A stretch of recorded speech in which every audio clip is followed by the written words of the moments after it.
All right, so let's compare Laravel Forge against Laravel Vapor.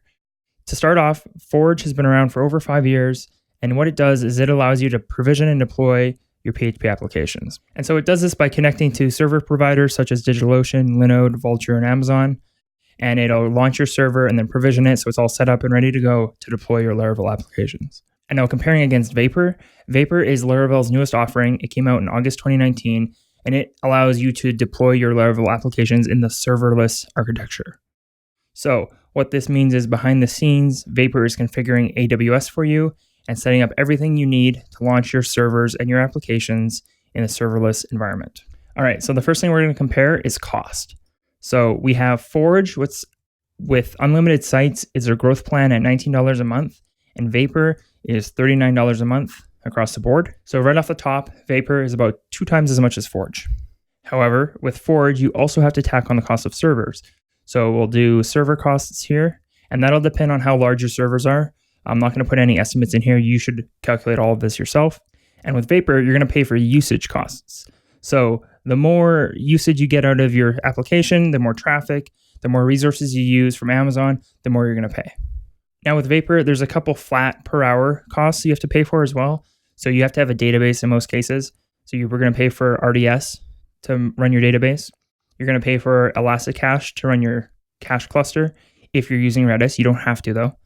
And you're also going to pay for a NAT gateway if you're going to deploy your Lambda inside a private network, aka a VPC.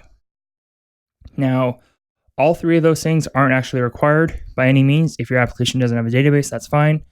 Or if you're going to run MySQL on an existing EC2 instance that you already pay for, that's totally fine too. And for caching, you can use DynamoDB instead of Redis to avoid having to pay for that cost as well. All right, so I've broken the page now into 2 separate sections, one for Forge, one for Vapor, so we can kind of compare as we go. So next up is with Vapor. I mentioned you have to pay for usage. So I'm going to list out all the things that you can get billed for during usage. All right, so to start off, we have Lambda. You're going to pay every time someone hits your Lambda, and you're billed per 100 milliseconds per gigabyte. So how it works is you should look at the Lambda pricing page. It's based on how much memory you give your Lambda and then how long it's running for. And then they have a generous free tier. So every year you get X amount for free, and then it just recycles next year and it doesn't expire. So even customers that are 10 years old, they still get the free tier. So next up is S3 storage. So Vapor is going to automatically deploy your static assets into S3 for you. You have to pay for S3 storage, but it's super cheap. All right, so then after S3 is CloudFront.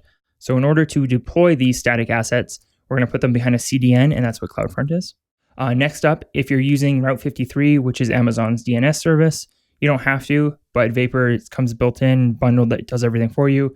So if you do use it, you pay for hosted zones, and then you'll pay for DNS lookup queries. I mentioned caching before. So if you decide to use DynamoDB instead of Redis, there's a pay per use on Dynamo. All right. And then next is either the API gateway or the application load balancer. So by default, Vapor is going to deploy your application with an API gateway because it's cheaper on low scale traffic. However, if you start getting high, like millions and millions per month of requests, it's probably going to make more sense to use an application load balancer. But again, I'm going to leave that to you to research for your application. And I do want to follow up and say, if you pay for the application load balancer, that is also a flat per hour fee in addition to usage, whereas the API gateway is just usage costs. All right, next up we have SQS, which is Amazon's queuing system. So this allows Laravel to dispatch jobs and queue messages and everything. So that again is a pay per usage, and there's a free tier. And then finally KMS, which is Amazon's key management system. This allows Laravel Vapor to encrypt things for you, and it's stored and encrypted with Amazon's managed key. So for costs, you can see Vapor has a lot more going on, but a lot of it is based on usage. So it can actually be cheaper to run your application on Vapor than it can be on Forge. But again, do your own calculations for your application. All right, next up in the comparison is maintenance. So this is where Vapor really shines because you don't have to do much maintenance. There's no PHP to upgrade. There's no server vulnerabilities. There's no MySQL's out of date. None of that. It's all built into the runtime for you that's managed by the Vapor core package. And you just deploy your application and it runs. On the flip side of that, with Forge, once Laravel Forge has deployed your application and provisioned it for you, it's up to you to manage updates. So if PHP is going to go from 7.3 to 7.4, you have to manage that and you have to do that upgrade yourself. All right, next up on the comparison is vendor lock-in. So this one is actually a benefit for Forge because you're not locked into a specific provider. You can choose to use DigitalOcean, Amazon, Linode, Vultr, or actually a custom VPS provider if you wish. However, with Vapor, everything is built around AWS. So if you're not a fan of Amazon or AWS, you might not want to use Vapor. All right, so I just want to take a minute. I've updated the page that you can see right now. So I've put check marks for what I consider a pro for the one side, and then a little alarm red icon for a con. So we can see, Forge is cheaper, so it's winning there. Forge, you have to maintain your own maintenance, whereas with Vapor, there's not much for maintenance. Forge, you have no vendor lock-in. Vapor, you have locked-in AWS. All right, so next up is what I call application logic. So on both sides, we can put this. So there's certain scenarios where using Vapor might not make sense for your application. And the initial scenario that I can think of is Vapor has, and it's not even Vapor, it's Amazon Lambda has a runtime length limit of 15 minutes. So if you have any requests or jobs or anything that needs to run for more than 15 minutes at a time, it's not going to run on Vapor.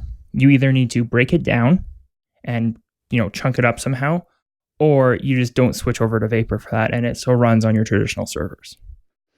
So for that, I'm going to put both a check mark and an alarm for both of these, because this really depends on your application. And in some cases, I would say most cases, you can run on Vapor no problem, because I would say most applications won't take 15 minutes per request or per job, but it's all up based on your application, so that could go either way. And I want to follow up with that and say, I highly recommend, if you're considering switching from a traditional server to Vapor, that you set up an experiment and you run your application in a staging environment and you play with it for a month, give it some time before you commit to making your decision. All right, so finally, in our comparison, we have scale. So I'm going to give this one to Vapor because it's meant to scale. That's what it's meant for. So with a traditional server, you have a fixed amount of resources. So you have to plan ahead of time what your peak usage will be and have your servers ready for that all the time. The other thing you could do with traditional servers is, from 9 to 5, you have higher load times. So you add a couple more instances during that time. Yeah, okay, that works, sure. But now you're still paying for those instances and those servers, even though you might not utilize them fully.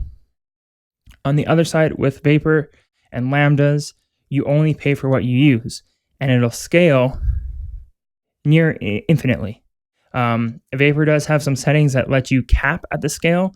So if you want to protect yourself from like a DDoS attack where you're getting spammed and you don't want to have to pay for all that usage, you can say, hey, only serve 50 requests at a time concurrently. So I'm definitely giving scale to Vapor because that's what it's made for. You can basically deploy and forget it, and your application will be running no problem. All right, so those are the 5 things I have to compare Forge versus Vapor. And to go over them again, we have cost, maintenance, vendor lock-in, application logic, and scalability. So you can see on the left, Forge got 3 check marks and 3 alarms. Vapor got 3 check marks and 3 alarms. So there is no right answer right now. It all depends on your application, and it's not as straightforward as saying, everything is better on Vapor or everything is better on Forge. There's a lot of things you have to consider. And the final one I want to mention too is with Vapor, it has a higher upfront cost of 39 versus 19. You're not paying for servers, you're paying for usage, but you're also not paying for man hours to maintain the servers. So that's something that I didn't talk about here because, again, it depends on your setup. If you're a hobby developer, you're not making money off your hours anyways.